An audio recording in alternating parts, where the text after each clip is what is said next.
আগের ভিডিওটাতে তোমরা দেখেছো আমরা সবাই মিলে পাহাড়ে ঘুরতে এসেছি। পাহাড়ের কোথায় ঘুরতে এসেছি সেটাই আজকে আমি তোমাদের সাথে শেয়ার করব।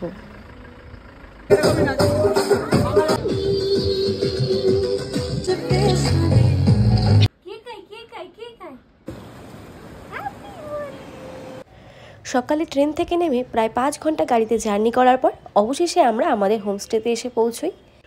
প্রথম দিন আমরা ছিলাম বিজনবাড়িতে, আর এটা ছিল বিজনবাড়ির মণিধারা হোমস্টে। এই হোমস্টেটাতে টোটাল 4টা রুম থাকলেও এখানে কিন্তু অনেকগুলো বেড রয়েছে। শুরুর দিকটাতে যে রুমটা ছিল সেটা ছিল সবথেকে বড় রুম, আর এটা ছিল সেই রুম যেখানে আমরা ছিলাম। এই রুমটাও বেশ ভালো ছিল, বাঁশের তৈরি এই রুমে কিন্তু আমাদের বেশ ভালো দিন কেটেছে। প্রতিটা রুম আর বাথরুম দুটোই বেশ পরিষ্কার পরিচ্ছন্ন ছিল। রুমের ভেতরে জানালা দিয়েই দেখা যাচ্ছিল বয়ে আসা পাহাড়ি নদী। আর এই যে ভিউটা তোমরা দেখতে পাচ্ছ, এটা ছিল অন্য আরেকটা রুমের বারান্দা থেকে বাইরের ভিউ।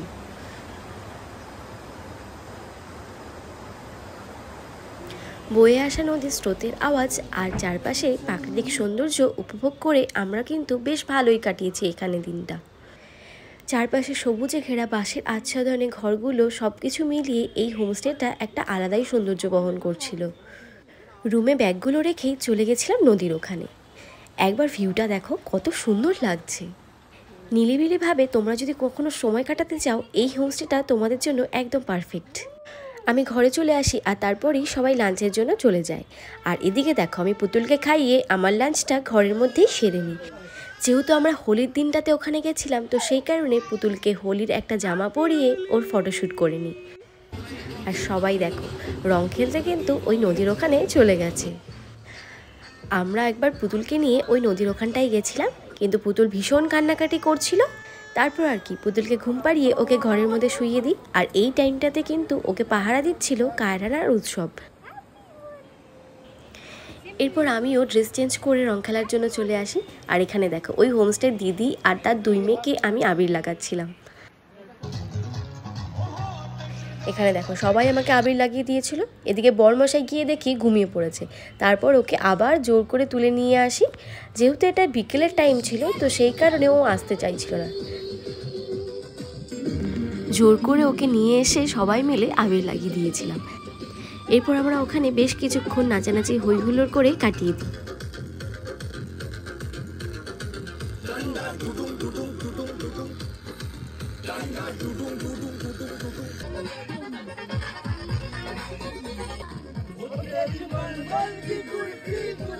তারপর আমরা আবির খেলা কমপ্লিট করে একে একে ঘরে চলে আসি। সবার স্নান করে ফ্রেশ হতে হতে কিন্তু সন্ধে হয়ে গেছিল। আর রাতে হোমস্টেটার ভিউ ছিল ঠিক এরকম। পূর্ণিমার চাঁদের আলো আর পাশ থেকে বয়ে আসা নদীর আওয়াজ, সব কিছু মিলিয়ে এই রাতেও কিন্তু আমাদের বেশ ভালোই কেটেছে।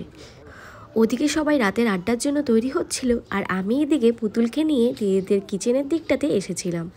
যেহেতু আমি দুপুরে লাঞ্চটা ঘরেই সেরেছিলাম, তাই কিচেনে আসা হয়নি।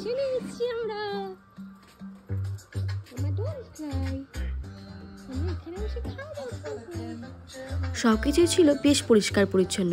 কিচেন থেকে বেরিয়েই দেখতে পাই আদিবাসীদের পোশাক আশাক, তাদের বাদ্যযন্ত্র আলমারিতে সাজিয়ে রেখেছে।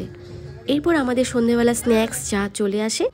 আমি যদিও ঘরের মধ্যেই চা আর স্ন্যাক্সটা খেয়েছিলাম। বেরিয়েই দেখি সবাই নাচানাচি শুরু করে দিয়েছে।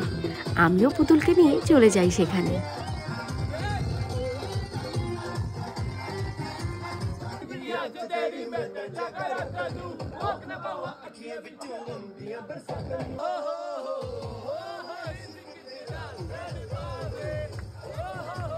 সবাই মিলে পুতুলকে ঘিরে ডান্স করছিল, আর পুতুল এটাকে ভীষণ এনজয় করছিল।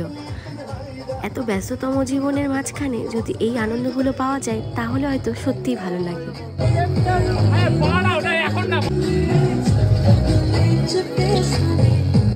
এদিকে দেখো, রাজ্যতি আর বিপ্লব ওদের কাপল ডান্স করছে। সবাই মিলে এখানে কাপল ডান্স করছিল। টিমের সবাই মিলে ঘুরতে যাব এই প্ল্যানগুলো গত বছর হয়েও ক্যান্সেল হয়ে গেছিল। তো সেই কারণে এই বছর ঘুরতে যাব বলে কোনো রকম এক্সাইটমেন্ট কারোর মধ্যে ছিল না। সবাই ভেবে রেখেছিলাম আগে যাওয়াটা তো হোক, তারপর যা হবে দেখা যাবে।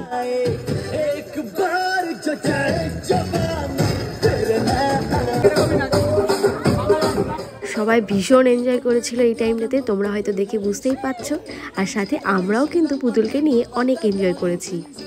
এরপর সবাই মিলে আমাদেরকেও একটু ডান্স করতে বলে, তারপর আমরাও ডান্স করে নিই।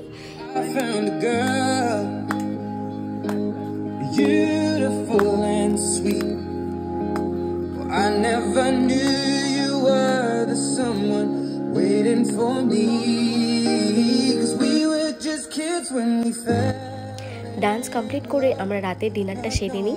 রাতের ডিনারে ভাত রুটি দুটোই ছিল, সাথে ছিল চিকেন। সেটার কোনো ভিডিওই আমি নিতে পারিনি। ট্রিপের প্রথম দিনটা আমরা এইভাবেই আনন্দ হুল্লোড় করে কাটিয়েছি। এরপর বাকি দিনগুলোতে আমরা কোথায় গেলাম, কি মজা করলাম সব কিছুই তোমাদের সাথে শেয়ার করব। তার আগে আমাকে জানিও এই ভিডিওটা তোমাদের কেমন লাগলো। দেখা হবে নেক্সট কোনো ভিডিওতে। Till then tata.